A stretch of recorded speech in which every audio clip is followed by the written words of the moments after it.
with the permission of the Baal Habayit and his Signora, his wife, and his family, his mother, all the family.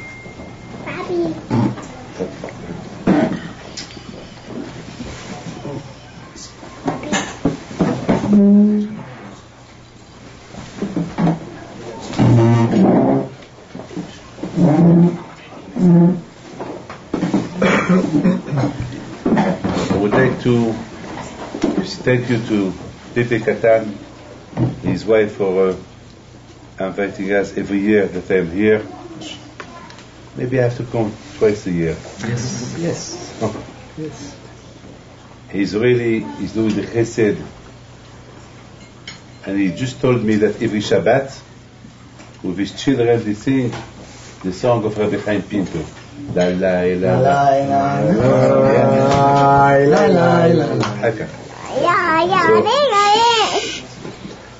This week is the parasha of Matan Torah, the parasha of Yitro. And as we know, this parasha of Yitro, it's named about Yitro. Yitro, he was a goy, he was not Jewish. And we give him a title of the best parasha of the whole Torah. It's Parashat Yitro, the parasha of Matan Torah. All year we wait for this parasha. We were in Egypt. We came out from Egypt to receive the Torah. And this parasha should be named after Moshe Rabbeinu. Or this parasha should be named after the Bnei Israel, the Jews. But why Yitro? Why Yitro? Yitro, I mean, they said, okay, he came to...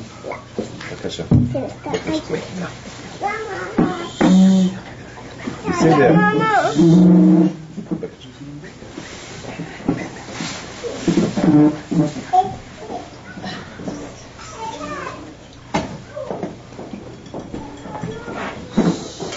they said that he was a good man. He heard all the miracles that Hashem did with the Ben Israel. He was very impressed, so he came. But even the Jews, don't forget, there were 5, 6, 7 million of Jews. There were a lot of children. And just imagine, parents, if I tell them to travel to the desert with no food, with nothing, it's not easy. And the Bnei Israel, they did a big sacrifice. When the time came, the time came to leave Egypt, they left Egypt without food, they have only faith in Hashem, Emunah on HaKadosh Baruch Hu. Bemet, I tell you, just imagine, if I tell you tomorrow, go to, I don't know, go 50 miles from here, walk 50 miles, with no food, with children. Who will listen to me? Nobody. And the Jews, they left Egypt with all their family in the desert. They did something incredible for Hashem. So this parasha should be named on the name of the Jews, Parashat Israel or Parashat Yishurun. Why we give the title to Yitro? Because he heard miracles, he came. So what? The whole world, they heard all the nisim that Hashem did to the Bnei Israel. My father was thinking that there is a big difference between the Jews or Moshe and Yitro. There is a big difference. The Jews, they were concerned. They were slaves. So they were very, very concerned. When the time came to leave the Egypt, they were happy to leave Egypt. Because so for them, that it was a happiness for them to leave Egypt. And beside this, Hashem asked them to leave Egypt. Yitro, nobody asked him to come to the desert. He came on his own. It's like there is a difference if I tell somebody, come to the synagogue, and I beg him to come to the synagogue, and somebody would just come to the synagogue without asking him. It's a big difference. I think it's a big compliment for somebody who decides to come to the synagogue without being asked to come, and he comes in his own will. It's a big compliment, I'm telling you. It's a big compliment to somebody that he gives you what you need before you ask him to give you what you need. It's a big compliment. And I think this is something that the Torah mentioned. It's very important for us to know that Yitro, he was not Jew, he was not Jew, but he did something that we should learn from him. He did something incredible. No one asked him to come to the desert. Okay, Moshe Rabbeinu, his wife Tzipporah, and the children, they were in the house of Yitro. Yitro could send Tzipporah with some people to Moshe. Yitro, he did not need to go to the desert, and Yitro came. So from Yitro we understand, we learn that sometimes with something good came, you don't need to be big to do it. You don't need that we should ask you to do it, that you have to do it. You have to do it. Look, if you know the numbers of the lottery, they have to tell you, they have to beg you, go and play them, and you will be a millionaire. You will do it on your own. You don't need to do it. You don't need that have to beg you, please go, here's the numbers, fill the numbers, and you will be a millionaire. You don't need. No one needs that to be big to do that. Of course they will do it. My friend, big Jew, it's something that it's a privilege. It's an honor to feel the Judaism. And we don't need to be big. We don't need that people should ask us to do this mitzvah or to do this. We should do it right away. And that's what we learn from Yitro. From this parasha, this is the base of the Torah, the Yisod, the Shoresh of the Torah, the Yisod, the base of the Torah. It's once you know there is Torah, you don't need that we have to tell you to do it, you have to do it. You know there is a synagogue somewhere, we don't need to beg you to go to the synagogue. Go. There is a lecture of Torah.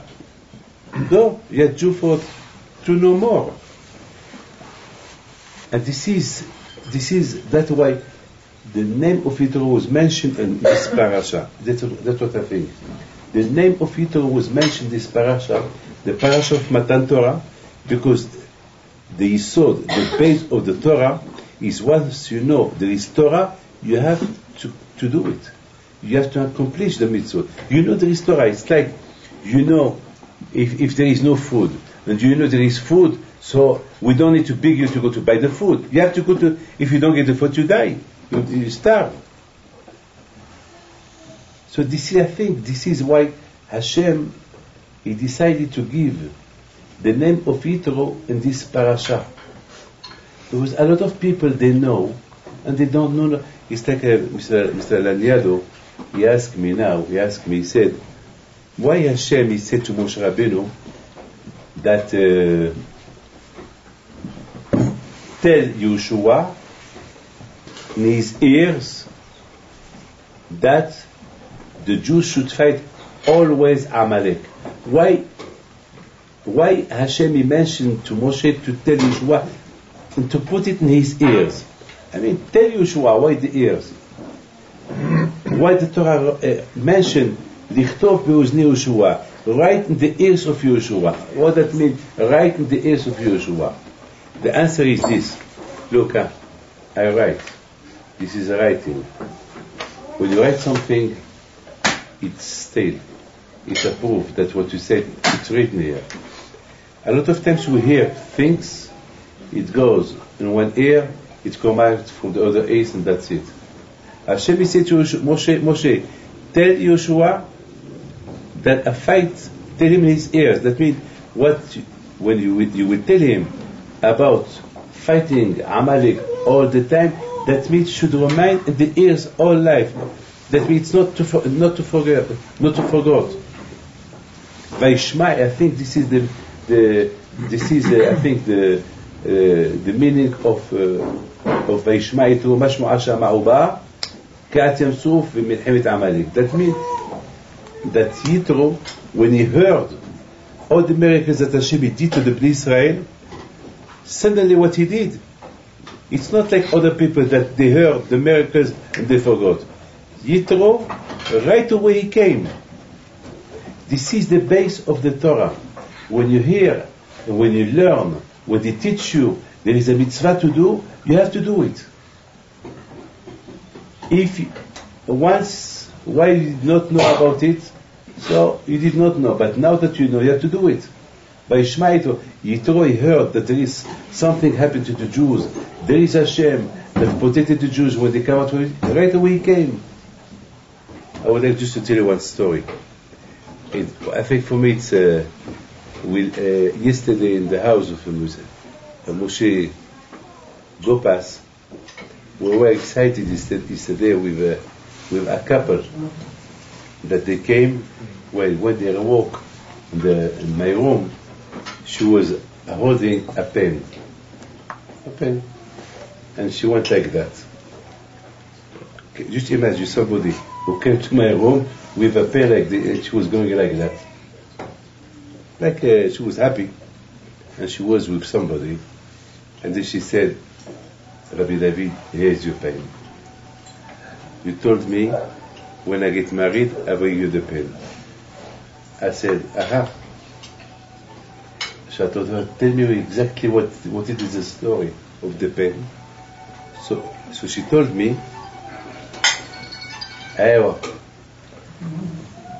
she told me that for a few years she was looking to get married. For a few years.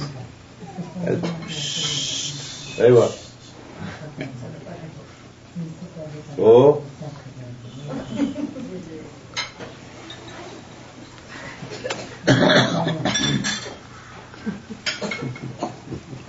And she told me that for a few years she was looking.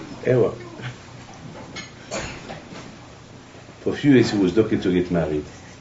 And Baruch Hashem, last year she came, she said, Rabbi David, I don't want a bracha. I want your pen. I said, you want my pen?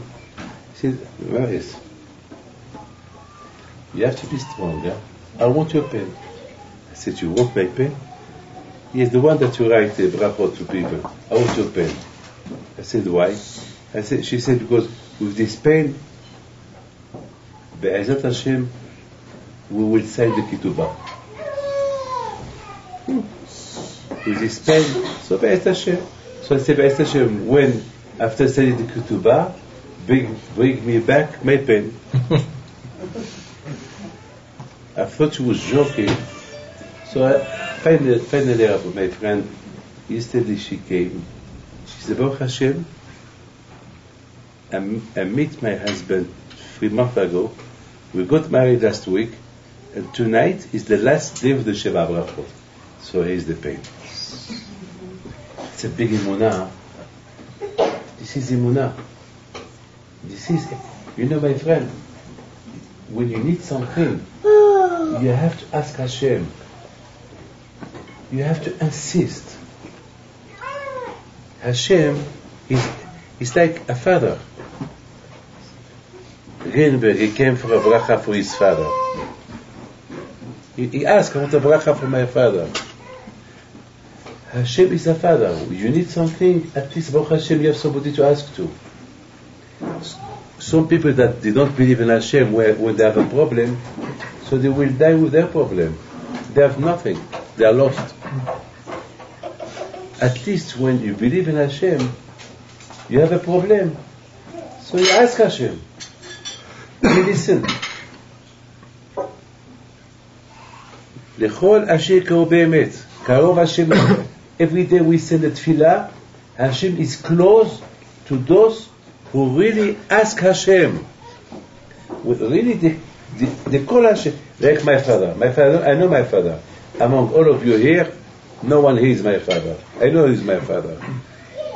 Among all the women that are here, my mother, she's not here now. So, the same way I know my father, I know my mother, I have to know Hashem as well. The one who created my mother and my father. So, this is Emunah. This lady, she had a big Emunah. The miracle was not from me, it was from her. She had a big Emunah. Be'ezat Hashem, next year I will sign my ketubah with that pen. And Hashem gave it to her tefillah. Yitro, he was convinced that Hashem, he is Hashem. When he heard all what happened with the Jews in Egypt, right away, he did not wait. He did not wait. He did not need that they have to ask him to come. He came. He could not to come, but he came. Vaishma, what he heard, it came right deep into his ears, and he came. All of us here, we believe in Hashem. All of us here, we have a big emunah Kadosh Baruch Hu.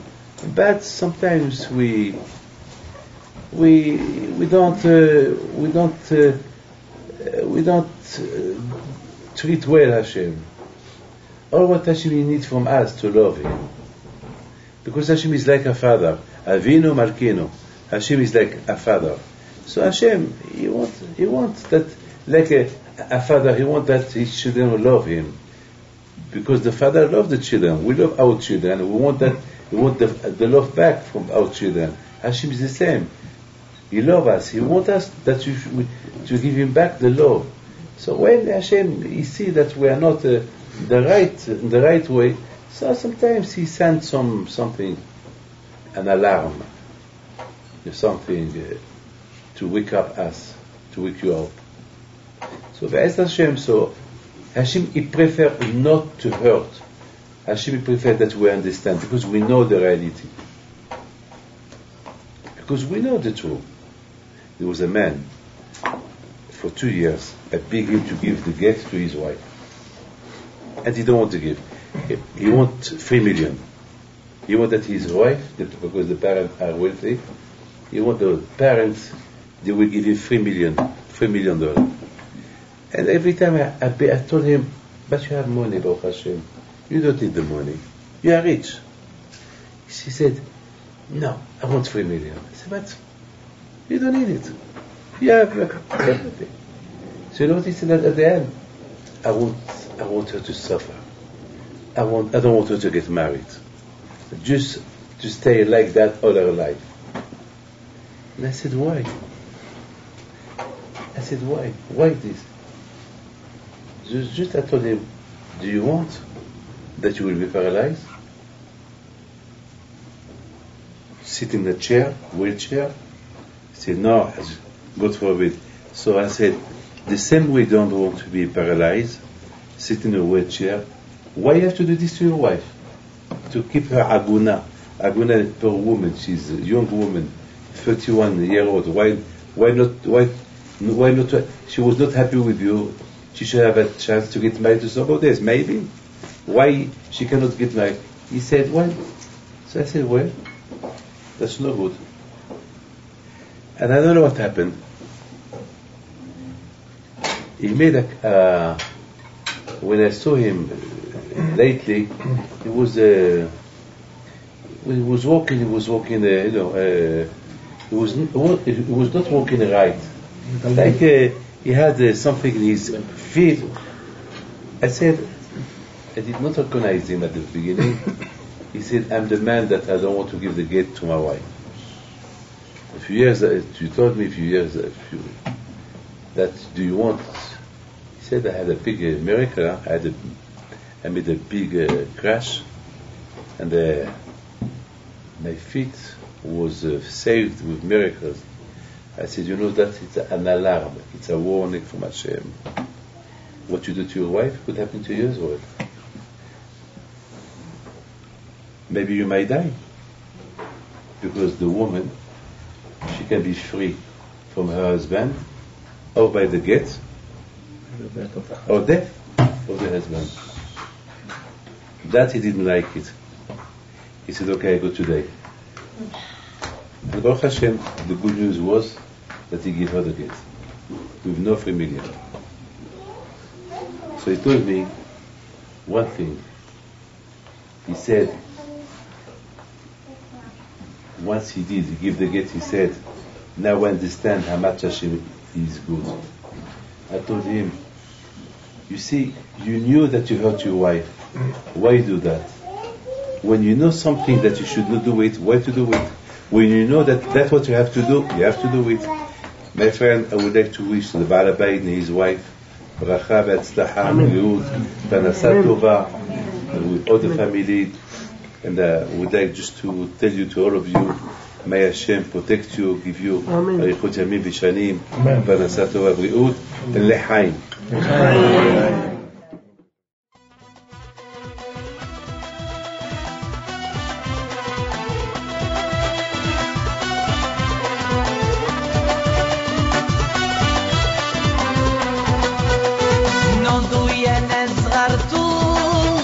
على ربيع حيم بنتو وقت